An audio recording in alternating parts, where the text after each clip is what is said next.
네, 국회 초당적 정치개혁 의원 모임이 정개특위 활동 기한 연장과 전원위 소위 구성 등을 통해서 늦어도 6월 중에 선거제 개편 단일안을 도출하도록 노력해야 한다고 촉구했습니다.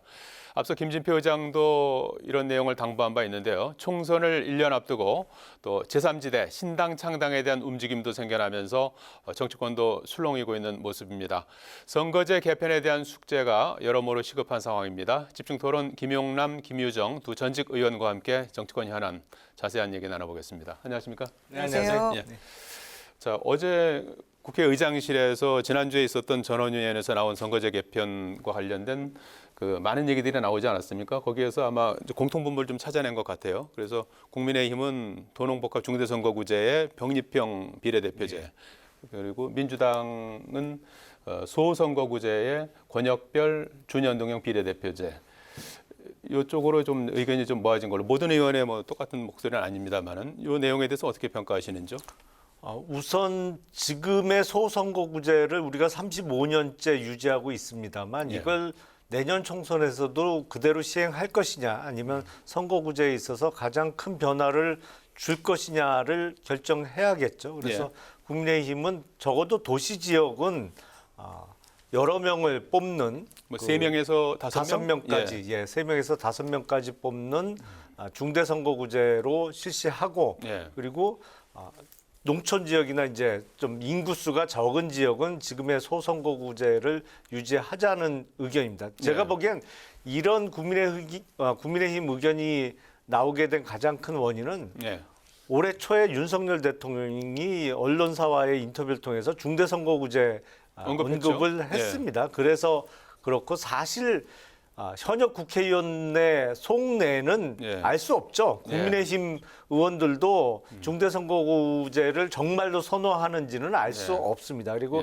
비례대표 선출 방식과 관련해서는 저는 적어도 국회의원이라고 하면 전국 단위로 비례대표를 선출하는 것이 맞지 않겠느냐. 왜냐하면 이게 지방의원이 아니잖아요.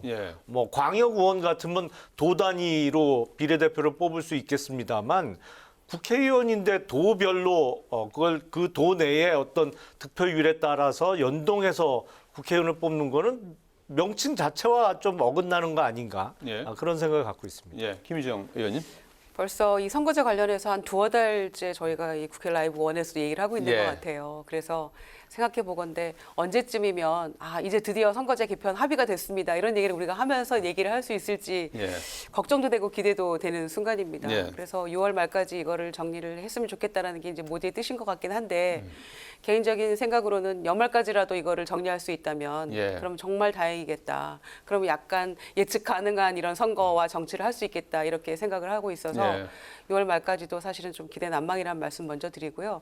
전원위원회에서 100여 분의 의원들이 열심히 나와서 의견도 얘기하고 또 선거제와 관련 없는 얘기를 해서 비판도 받기도 했습니다만은 일단 골격은 좀 만들어야겠죠. 어떤 얘기들이 나왔는지 좀 구분은 해서 요약 정리할 필요가 있으니까 이렇게 나온 것 같은데요.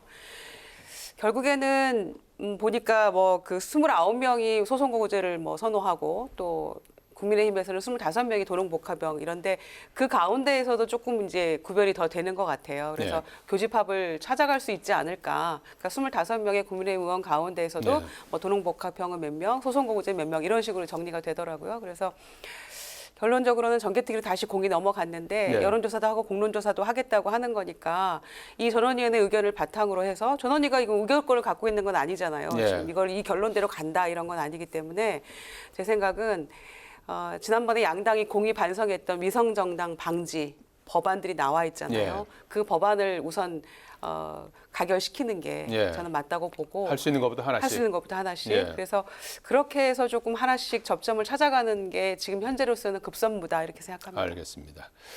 자, 그리고 금태섭 전 의원이 신당 창당 깃발을 들었어요. 금태섭 전 의원이 이끌고 있는 모임이 다른 미래를 위한 성찰과 모색 포럼이라는 모임이 있는데 엊그저께 토론회도 했고 김정인 위원장도 참석해서 힘을 좀 보탰고요. 거기서 금태섭 전 의원이 신당 창당을 기정사실화했고 다만 이제 시기는 수도권에서 한 30석 정도의 어떤 그 가능성이 좀 보이면 아마 그때 이제 속도를 좀 낼 수 있을 것 같은 그런 그 발언을 했는데 가능성, 성공 여부 어떻게 보십니까? 사람이 좀 더 붙어야겠죠. 예. 금태섭 전 의원을 중심으로 신당 창당은 현실적으로 어렵다고 봅니다. 예.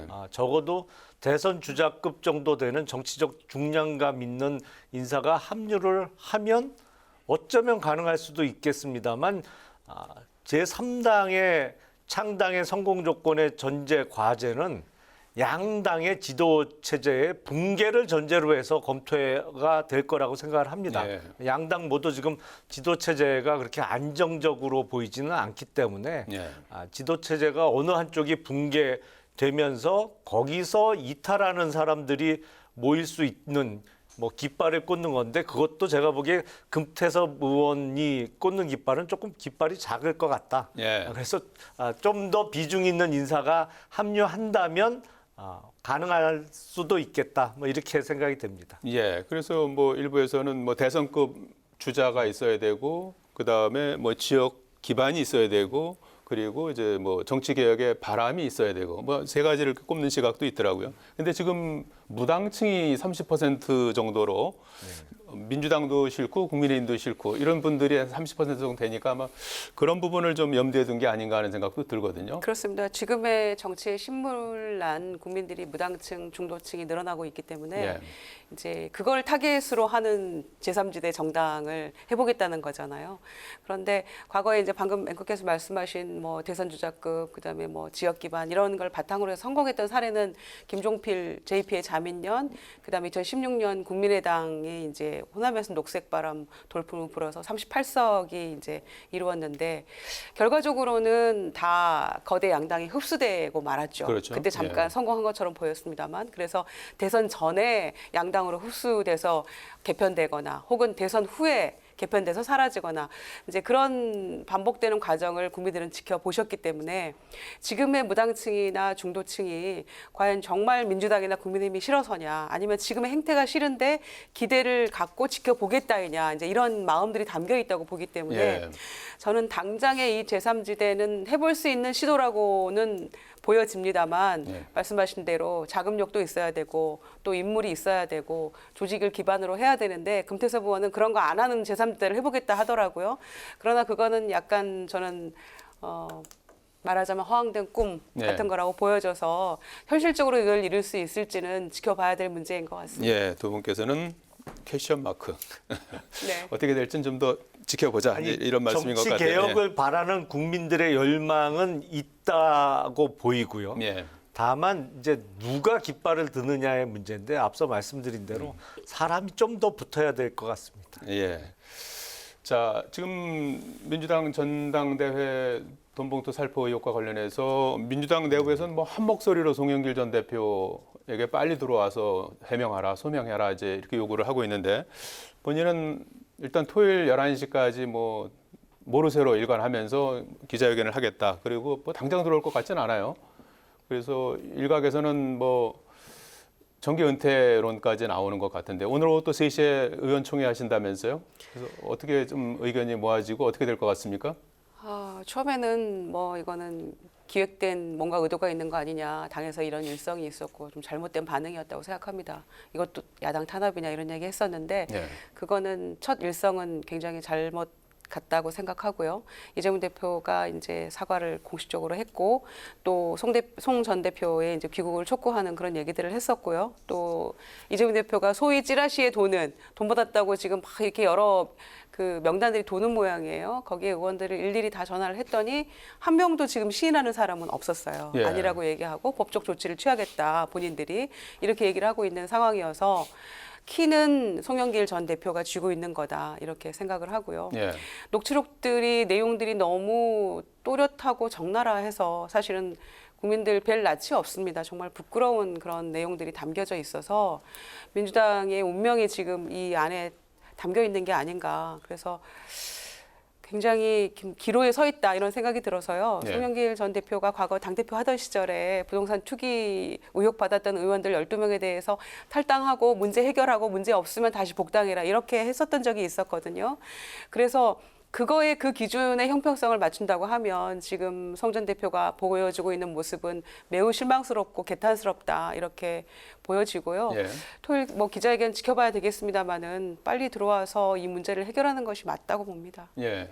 김영남 의원님 어떻게 보고 계십니까? 송영길 전 대표가 빨리 뭐 들어와서 좀 설명을 해야 된다 이렇게 보시는 거죠? 그렇죠. 예. 당사자니까요. 예. 당사자가 가장 잘 알고 있고 많이 알고 있지 않겠습니까? 그런데 토요일 날 기자회견을 하겠다고 하는 거 봐서 금방 안 들어올 것 같아요. 그렇겠죠. 예. 예. 금방 들어올 것 같으면 기자회견 안 하고 그냥 들어왔죠. 비행기 타면 뭐 그 다음 날 바로 들어올 수 있는데요. 예.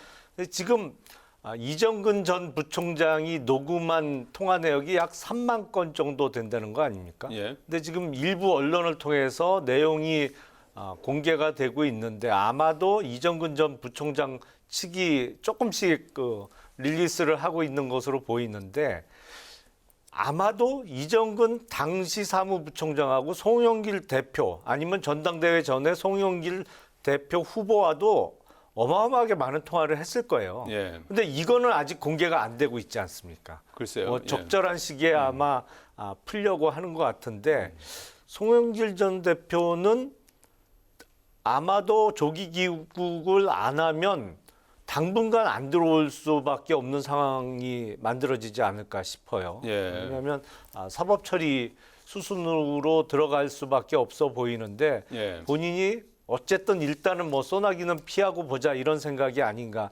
싶어요. 근데 책임 있는 적어도 당 대표를 역임한 정치인으로서는 대단히 무책임하다고밖에 안 보입니다. 예. 당연히 들어와야 되는데 예. 그래서 현실적으로는 안 들어올 가능성이 높아 보입니다. 예, 일단 22일 밤 11시 기자회견을 좀 봐야 될 것 같고요.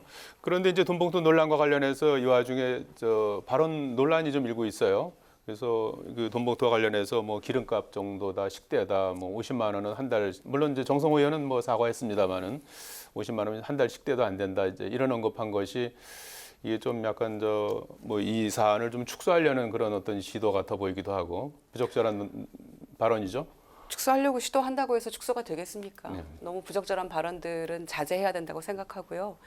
인터뷰도 이렇게 실언하고 국민의 마음을 이렇게 모르는 배치되는 이런 얘기들로 더 상처를 줄 것 같으면 인터뷰도 자제하는 게 저는 맞다고 생각합니다. 그래서 이런 얘기들이 전부 다 정말 이 진실이 무엇인지를 정확하게 모르는 상황이기 때문에 의원들이 나가서 본인의 견해라고 지금 이런저런 얘기들을 하고 있는 것이 더 문제를 확대시키고 예. 다른 문제를 또 낳고 이렇게 하고 있는 게 아닌가 싶어서요. 민주당이 조금 자중자애할 필요가 있고 의원들도 개개인들도 언행에 좀 더 신중해야 된다.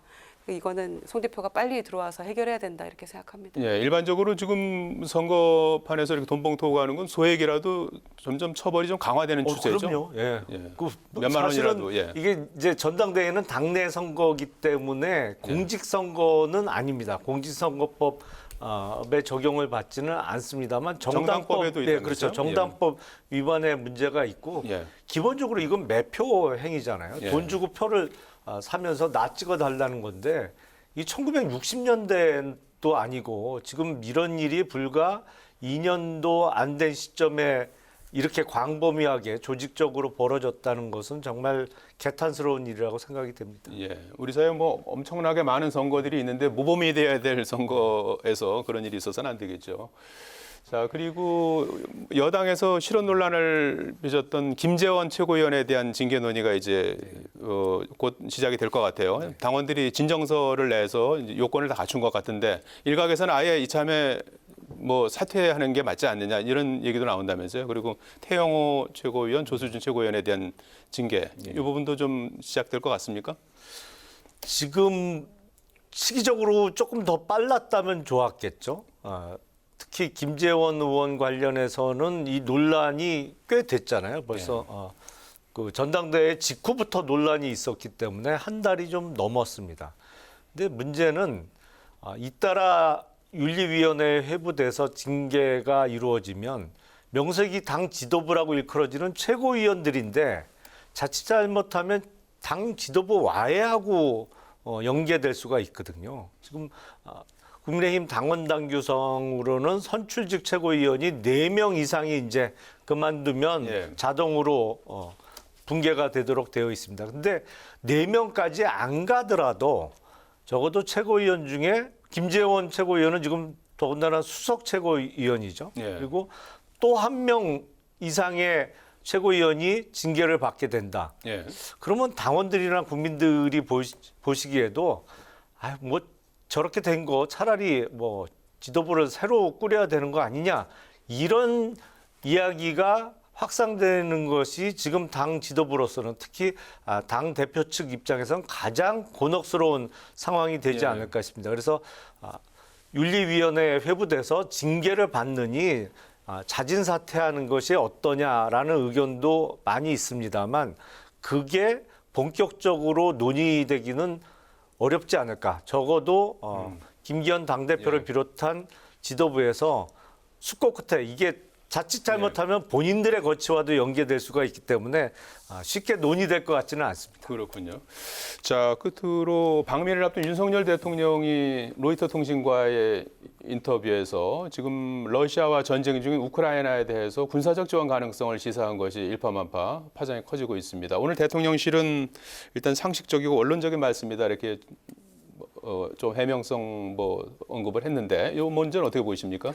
대통령은 왜 외신하고만 이렇게 소통을 하는 것이죠? 일본 가기 전에도 요미우리 신문하고만 인터뷰 해가지고 강제동원 해법도 그런 식으로 한다고 결단이라고 얘기했지 않습니까? 그런데 왜 로이터 통신하고 또 이렇게 인터뷰를 해서 지금 이거 완전히 지금 그동안의 입장이 바뀌는 거 아닙니까? 예. 그러면은 국민의 동의도 구하고 국회의 동의도 구하고 이렇게 해야 되는 것이죠. 4.19 기념사에서 민주주의 어떤 과정 이런 거를 강조하셨던 대통령인데 예. 이런 절차도 없이 왜 국익에 위배되고 국민의 생명과 안전을 담보로 이런 일을 대통령이 마음대로 결정을 하시는지 예. 그래놓고 지금은 또 문맥을 자세히 봐라라고 러시아를 또 공격하고 있지 않습니까? 예. 정말 걱정이 큽니다. 예. 저 뭐 40초 남았는데 짧게 반론하시겠어요? 일단 전제가 붙어 있다는 예. 말씀을 좀 드려야 될 것 예, 같습니다. 민간인에 대한 대규모 그렇죠. 공격, 민간인에 뭐 대한 대량 학살, 살상이 예.